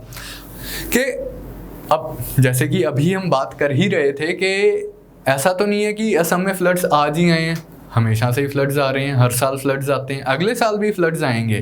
तो प्रूडेंस किस चीज़ में है कि हम अपने आप को प्रिपेयर करें उसके लिए, ताकि हम फ्लड्स के इफेक्ट को मिटिगेट कर सकें। अब पानी के राइज को कोई नहीं रोक सकता, अगर उसने राइज करना है तो वो कर ही जाएगा, लेकिन हम अपने आप को उसके जो हार्मफुल इफेक्ट्स हैं उससे ज़रूर प्रिवेंट कर सकते हैं।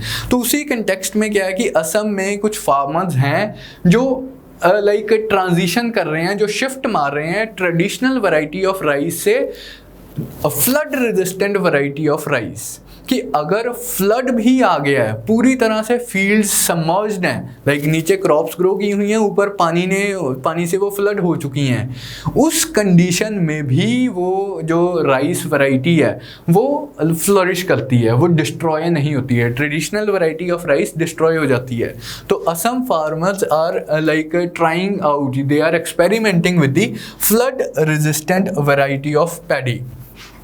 इशू क्या है? Floods in various parts of India during the monsoonal season, जो कि ऑलरेडी हम डिस्कस कर चुके हैं। इसका हार्मफुल इफेक्ट क्या है? क्योंकि ये खरीफ एग्रीकल्चरल सीजन है एंड इसमें मोस्टली पैडी क्रॉप ग्रो की जाती है, तो it leads to destruction of the paddy crop. तो अभी इस कंटेक्स्ट में जो न्यूज़ मैंने आपको क्लिपिंग दिखाई, उसमें सोल्यूशन क्या वो प्रेजेंट कर रहे हैं। वो कहते हैं कि farmers in Assam they have been switching to a new flood resistant variety of paddy. ये वो वैरायटी जो फ्लड को भी लाइक सस्टेन कर सकती है। कहाँ से आई, कौन सी वैरायटी, किसने डेवलप की, क्या इसके वेरियस एस्पेक्ट्स हैं वो देखते हैं। रंजीत सब 1, स्वर्ण सब 1, बहादुर सब 1, ये 3 वैरायटीज़ हैं। इसमें जो सब है, सब इज़ फॉर सबमर्जेंस, कि जो सबमर्जेंस को भी झेल सकती हैं। तो ये 3 वैरायटीज़ हैं, रंजीत, स्वर्ण एंड बहादुर, जो कि डेवलप की गई हैं as flood resistant varieties of rice.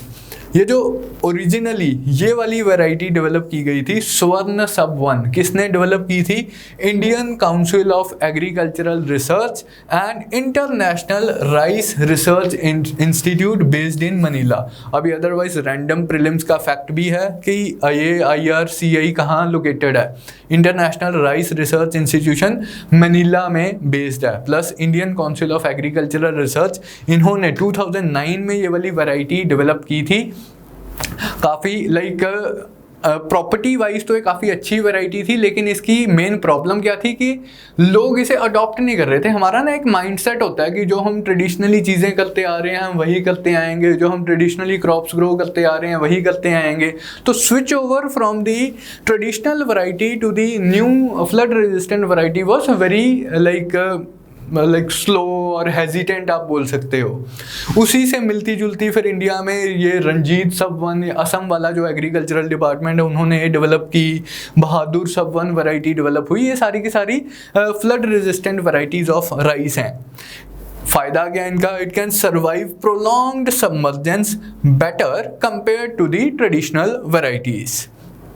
लेकिन इसके साथ वही एसोसिएटेड इशू क्या जो ऑलरेडी मैं बता चुका हूँ, स्लो स्विच ओवर, कि हमारा माइंडसेट इन नई वैरायटीज़ को अडॉप्ट नहीं करने देता है। So slow switch over from traditional to the new variety. लेकिन अब इसमें वे फॉरवर्ड क्या है, अब ये जो असम वाले फार्मर्स एक्सपेरिमेंट कर रहे हैं ये काफ़ी अच्छी बात है। More than 1500 farmers have adopted this variety and more area is being brought under the cultivation of this flood resistant variety. उससे क्या है कि एक सेंटीमेंट भी जनरेट होता है कि हाँ अगर उनकी क्रॉप बच गई तो अगले साल हम भी यही ग्रो करेंगे, अगर उन्हें लाइक बेटर यील्ड मिली है तो अगले साल हम भी इस टेक्निक को अडॉप्ट कर लेंगे। तो लोगों में अवेयरनेस फैलाने की बात है, आउटरीच प्रोग्राम्स चलाने की बात है। If more and more farmers can adopt these flood resistant varieties it would go a long way in addressing India's food security problem and also mitigate the impact of flood related disasters. तो twin benefits है, तो flood mitigation तो हो ही गया, ये हमारी food security वाली problem को भी एडिशनली एड्रेस कर देगा। अब ऐसी वाली ये जो वे फॉरवर्ड वाली लाइंस होती हैं ये आपके मेंस के आंसर राइटिंग में आपको बहुत काम आती हैं कि आपने कभी भी आंसर लिखना है एक फॉरवर्ड लुकिंग सा आंसर लिखना होता है जो उसका कंक्लूजन ऑफ द आंसर होता है। यूजुअली कंक्लूजन में बच्चे क्या कई बार टेंडेंसी होती है कि जो हमने बॉडी में लिखा है उसी चीज़ को ना एक समराइज सी फॉर्म में एक लाइन में लिख लिया कि therefore this can be done.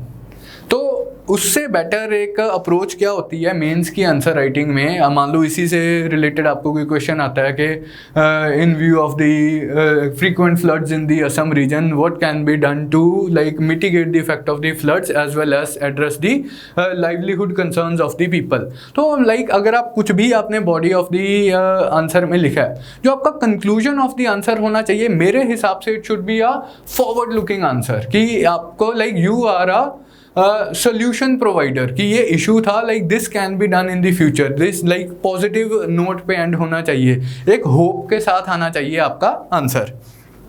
तो ऐसी वाली lines like these help you like writing a forward looking answer. Now moving on to the हमारा अगला मुद्दा दैट इज मॉनसून रिलेटेड मुद्दा कि इस साल अच्छे मॉनसून आए हैं, क्विक ऑनसेट ऑफ मॉनसून हुआ है, रिलेटिवली लाइक जल्दी पूरा का पूरा इंडिया मॉनसून्स ने कवर कर लिया है। उस कंटेक्स्ट में डाउन टू अर्थ वाला जो मैगजीन था उसमें भी एक आर्टिकल आया है एंड द हिंदू में भी 14 जुलाई को आर्टिकल आया था गेन्स फ्रॉम रेन्स। अब ये जो अगर हम इस आर्टिकल की मैं बात करूं, एक तो इसमें इकोनॉमिक एस्पेक्ट है कि अच्छे रेंज आएंगे, अच्छा एग्रीकल्चरल आउटपुट आएगा, जो इकोनॉमिक साइड ऑफ इट है वो मैंने एड्रेस नहीं की है, वो like it is quite obvious also and will be discussing it in the other videos. मैं इसके जोग्राफिकल एस्पेक्ट के ऊपर डिस्कशन करना चाहता हूँ, मॉनसून्स के बिहेवियर के कंटेक्स्ट में आपके साथ कुछ डिस्कशन करना चाहता हूँ, कुछ कंसेप्चुअल चीज़ें डिस्कस करना चाहता हूँ जो आप इन आर्टिकल्स में एनकाउंटर करते हैं।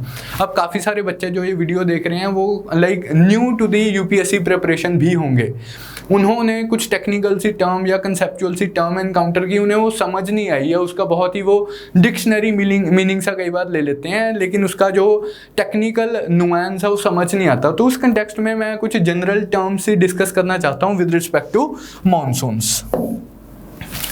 जैसे कि मॉनसूनल सीजन कब आता है, मोटा मोटा सा हम कहते हैं कि जी रेनी सीजन जुलाई से अगस्त सितंबर तक चलता है, लेकिन टेक्निकली स्पीकिंग ये जो मॉनसून का सीज़न है इसे हम दो पार्ट्स में डिवाइड करते हैं।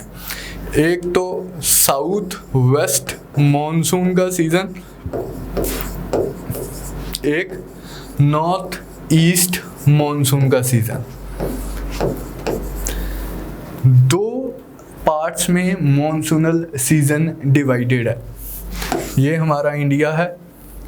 एक सीजन में क्या होता है, साउथ वेस्ट डायरेक्शन से मॉनसूनल विंड्स इंडिया आती हैं। कौन सी डायरेक्शन से आ रही हैं, north south east west, south west direction से आ रही हैं। इनकमिंग मॉनसूनल विंड्स को हम क्या बोलते हैं, साउथ वेस्ट मॉनसून। ये मॉनसूनल विंड्स आती हैं ओशन से लैंड की तरफ आ रही हैं, मॉइस्चर लेडन विंड्स होती हैं, पूरे इंडिया में बारिश करती हैं। देन कुछ टाइम इंडिया वाले पोर्शन में ये स्टे करती हैं, हिमालयाज़ के नीचे नीचे ये स्टे करती हैं, यहाँ पर हिमालयाज़ का बैरियर है उसके नीचे नीचे ये स्टे करती हैं एंड देन ये अपना रिट्रीट स्टार्ट करती हैं।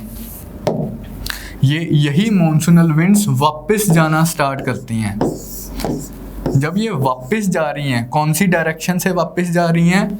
नॉर्थ ईस्ट डायरेक्शन से वापस जा रही हैं, तो इन्हें हम क्या बोलते हैं?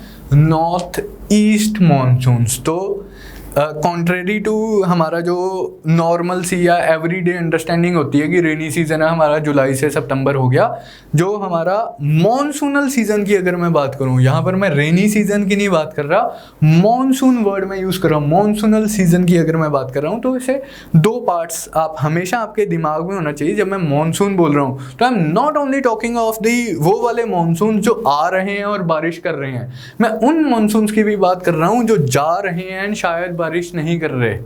तो आने वाले monsoon is the south west monsoons, जाने वाले monsoon is the north east monsoons. आने वाले मॉनसून्स बारिश करते हैं ज़्यादा, most of the India receives बारिश बाय साउथ वेस्ट मॉनसून। जाने वाले जो मॉनसून होते हैं वो बारिश नहीं करते हैं, they do not cause any rainfall.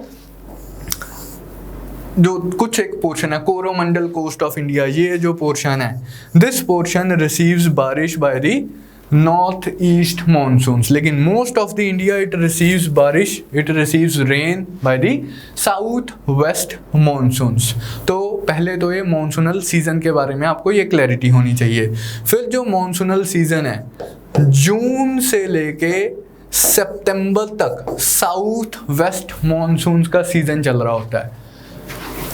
अक्टूबर से लेके नवंबर तक नॉर्थ ईस्ट मॉनसून्स का सीजन चल रहा होता है। तो एक कंपोजिट पीरियड, जब मैं मॉनसूनल सीजन की बात कर रहा हूँ तो I am talking about the entire period from June to November, in which June to September is the season of south west monsoon and October to November is the season of the retreating north east monsoons. ठीक है जी, तो that is all with respect to monsoonal season that you are suppose to no.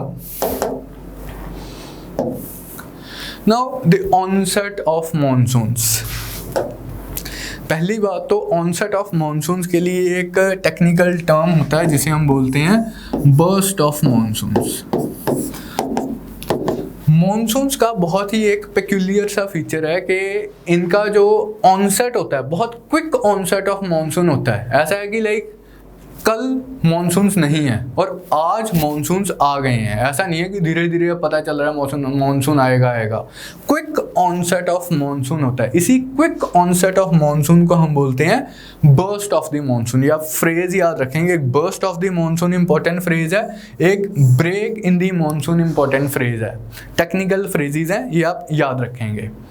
तो burst of the monsoon कब होता है, onset of the monsoon कब होता है? अब टेक्स्ट बुक डेट है, ट्रेडिशनल डेट है कि 1 जून के अराउंड केरला वाले कोस्ट पे, वही जो अगर हम इंडिया के मैप की बात करें तो केरला वाला portion is the first portion that receives monsoonal winds. तो 1 जून को केरला वाला कोस्ट ट्रेडिशनली जो हमारी हिस्टोरिक डेट है it receives the monsoonal winds.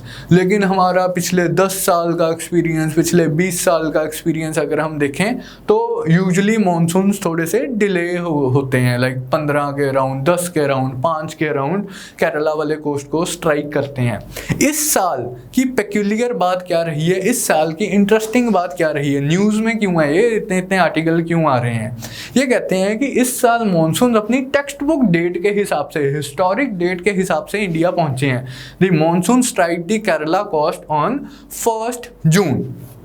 फिर इनका आगे का बिहेवियर क्या है, path of the monsoons over, ये like onset of the monsoons and this year की पेक्यूलियरिटी की ये टेक्स्ट बुक डेट को आए हैं, ये आप ध्यान में रखेंगे। अगले एस्पेक्ट पे आते हैं, path of the monsoons over India. ये मोटा मोटा सा हम ऑलरेडी पहले डिस्कस कर चुके हैं कि से दिस इज़ इंडिया एंड यहाँ से मॉनसूनल विंड्स आ रही हैं। तो monsoonal winds south west direction से आती हैं, लेकिन जैसे ये टिप ऑफ द इंडिया को स्ट्राइक कर रही हैं, these monsoonal winds they get bifurcated into 2 parts. एक अरेबियन सी ब्रांच बन जाती है और एक बे ऑफ बंगाल ब्रांच बन जाती है। अब इंडिया की पेक्यूलियर फिजियोग्राफी, यहाँ पर हिमालयन माउंटेन रेंजेस हैं जो कि नीचे की तरफ बेंड होती हैं पूर्वांचल नॉर्थ ईस्ट स्टेट्स की तरफ, यहाँ पर फर्दर आगे एक बेंड आता है, सिंटैक्सियल बेंड्स बोलते हैं, ज्योग्राफी में हम इन चीज़ों को पढ़ते हैं कि जो हिमालयन रेंजेस है दोनों तरफ से नीचे की तरफ बेंट है।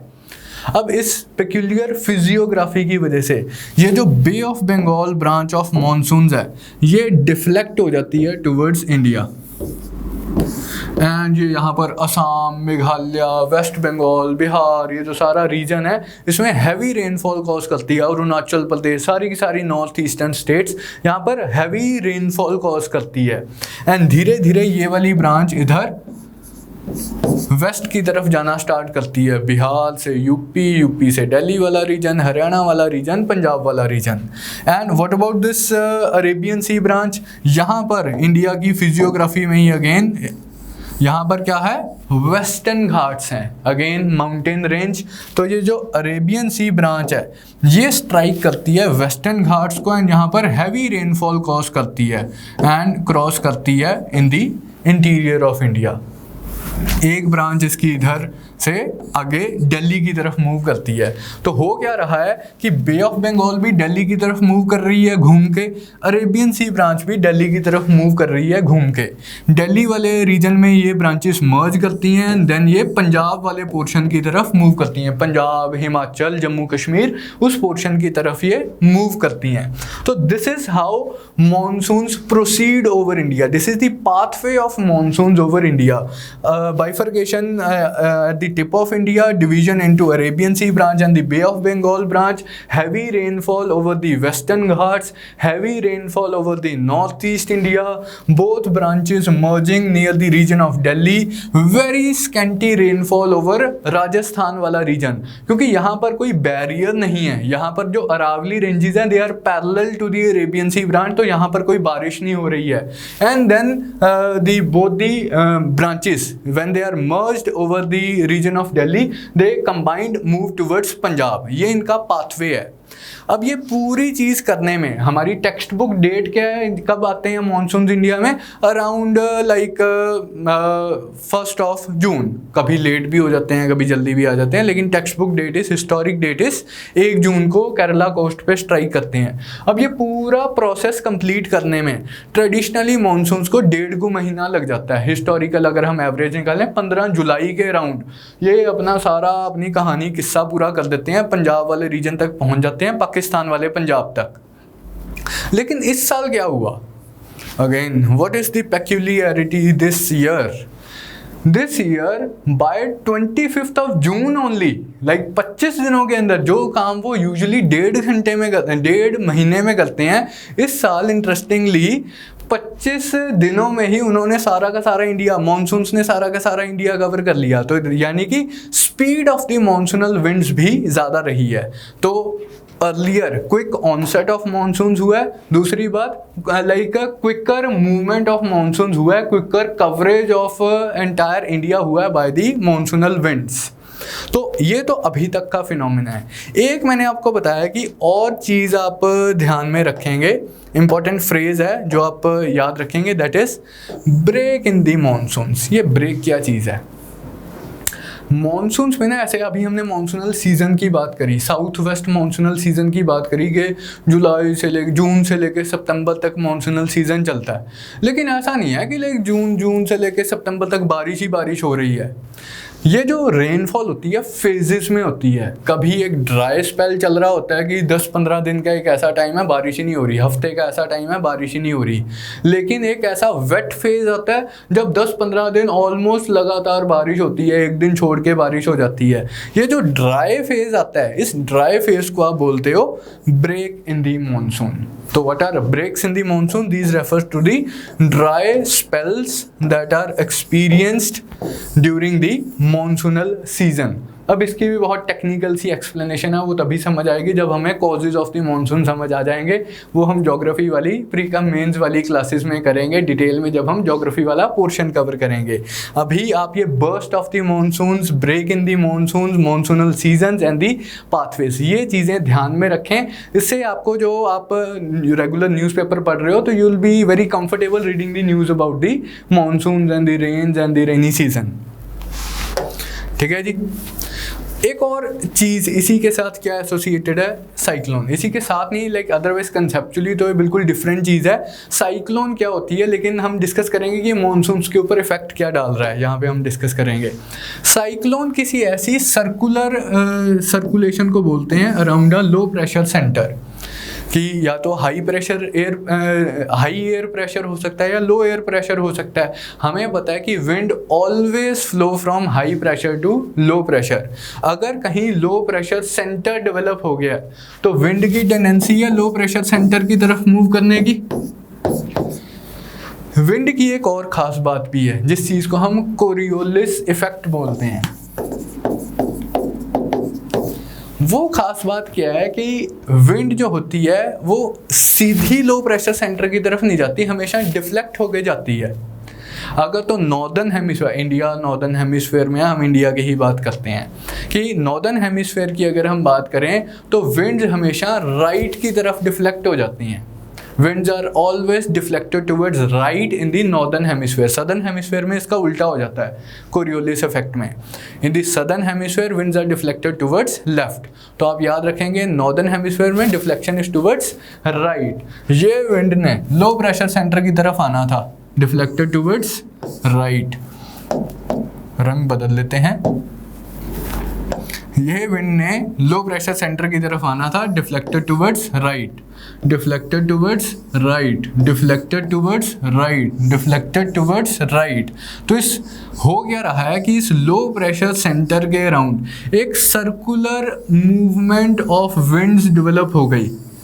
किस डायरेक्शन में? एंटी क्लॉकवाइज डायरेक्शन में। इस लो प्रेशर सेंटर के अराउंड जो सर्कुलेशन डेवलप होती है इसे हम बोलते हैं साइक्लोनिक सर्कुलेशन। एंड जब ये सीवियर हो जाती है तो हम इसे बोल देते हैं साइक्लोन। और भी सीवियर हो जाती है हम बोल देते हैं लाइक सुपर साइक्लोन। तो डिफरेंट हमने फ्रेजेस बनाए हुए हैं। मोटा मोटा कंसेप्ट क्या है, चाहे जो भी आगे एडजेक्टिव लगा दो, साइक्लोन, साइक्लोनिक, कभी भी वर्ड आए तो एक चीज़ आपके दिमाग में हमेशा स्ट्राइक करनी चाहिए कि what we are talking of, we are talking about a goal circulation, a circular movement of wind around the center of low pressure। ये बहुत ज़रूरी है क्योंकि ये लो प्रेशर सेंटर था तभी ये गोल इस तरह से घूम रही है। कन्वर्जिंग, आपसे पूछा जाए, अब प्रीलिम्स में आपको स्टेटमेंट आती है which of the following are true in context of cyclones, that cyclonic circulation is a diverging circulation. True है या फॉल्स? अब मैंने तो इतना ही बताया जो मैंने बताना था, इससे ज़्यादा मेरे को आता नहीं है। बताओ भाई, cyclonic circulation is a diverging circulation, ये स्टेटमेंट है। If this statement is correct और incorrect, winds are flowing towards the low pressure center, towards the low pressure center। तो क्या ये कन्वर्जिंग है या डाइवर्जिंग है? ये कन्वर्जिंग है, तो स्टेटमेंट इनकरेक्ट हो जाएगी। तो ऐसे कंसेप्चुअल क्वेश्चंस यूपीएससी में आते रहे हैं, प्रीवियस ईयर पेपर्स में भी आए हैं एंड आगे वाले पेपर्स में भी आने की प्रोबेबिलिटी है। तो you must understand what a cyclonic circulation is. उसके आगे एडजेक्टिव कुछ भी लग जाए, साइक्लोनिक स्टॉर्म, सुपर साइक्लोन, ये साइक्लोन, वो साइक्लोन, नाम उसका जो भी हो, अम्फान आ गया, निसर्ग आ गया, सब में the concept is this।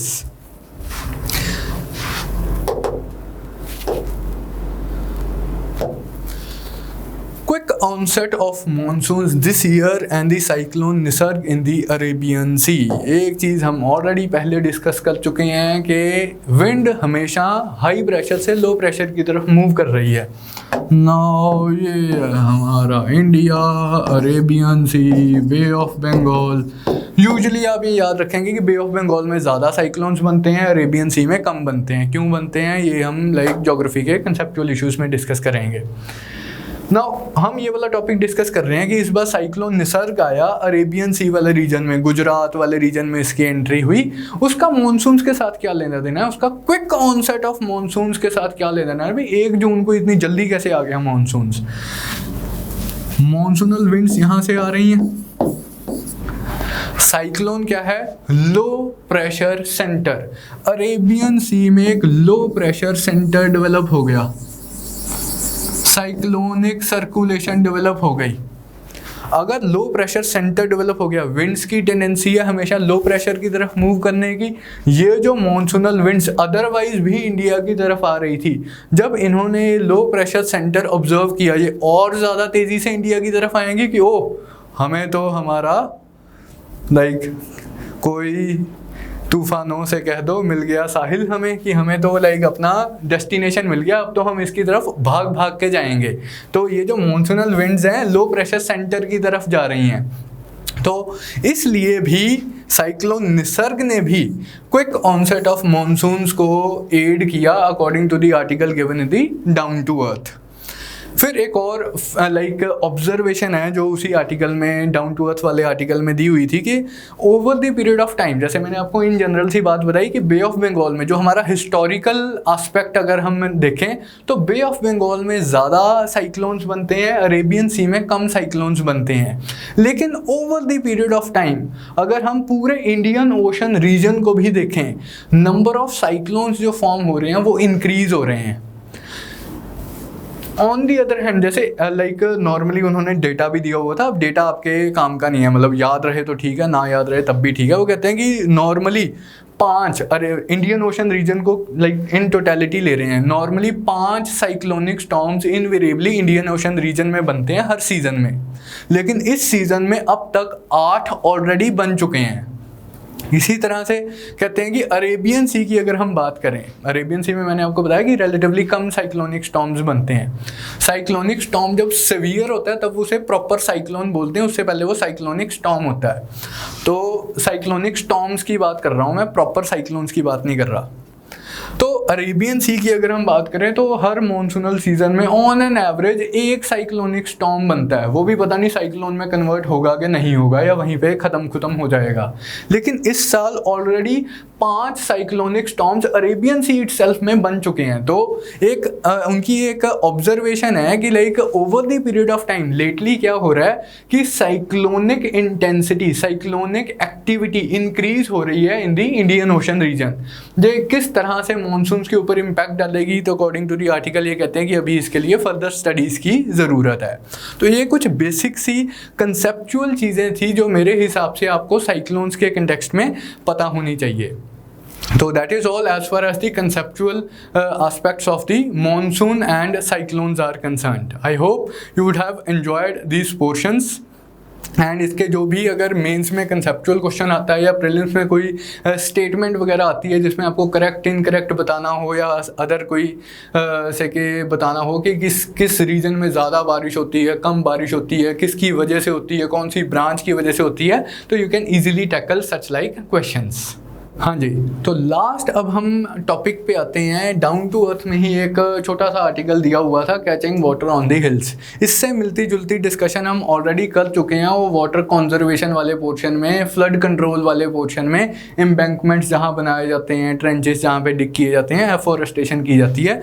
लेकिन उस कॉन्टेक्स्ट में उन्होंने एक छोटा सा आर्टिकल दिया हुआ है, क्योंकि रिलेटेड टॉपिक था वो भी मैंने यहीं पर इंक्लूड कर लिया। एज सच कुछ कंसेप्चुअली इसमें कुछ नया नहीं दिया गया, ऑलरेडी जो बातें हम डिस्कस कर चुके हैं उसी कंटेक्स्ट में एक आर्टिकल था।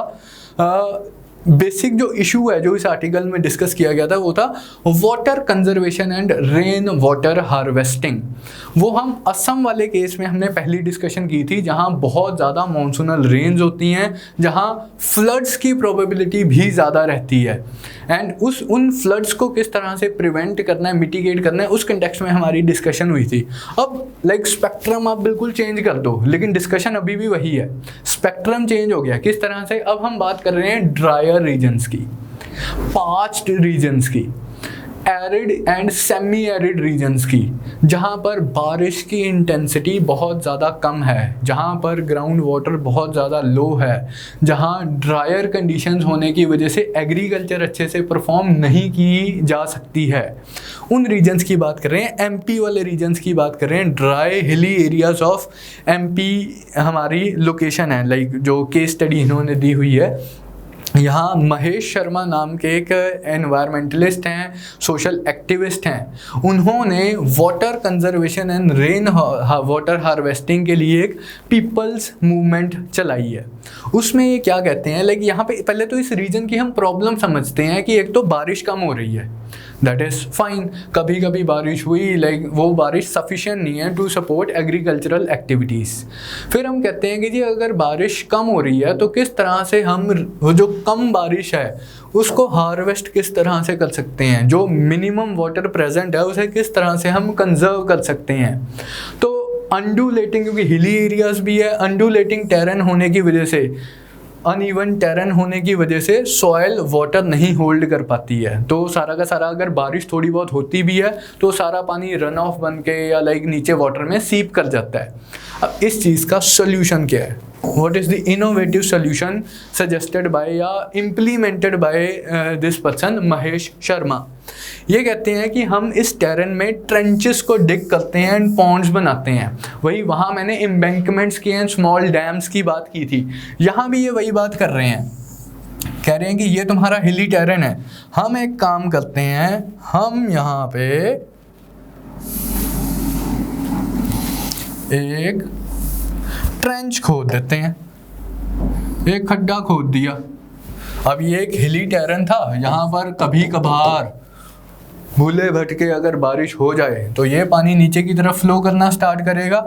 Instead of just flowing down या जस्ट सीपिंग डाउन, ये इन ट्रेंचेस में कलेक्ट हो जाएगा, पानी आएगा ट्रेंच में कलेक्ट हो जाएगा। या वही हमारी पुरानी टेक्निक, यहाँ पर हमने एक एम्बैंकमेंट बना दी।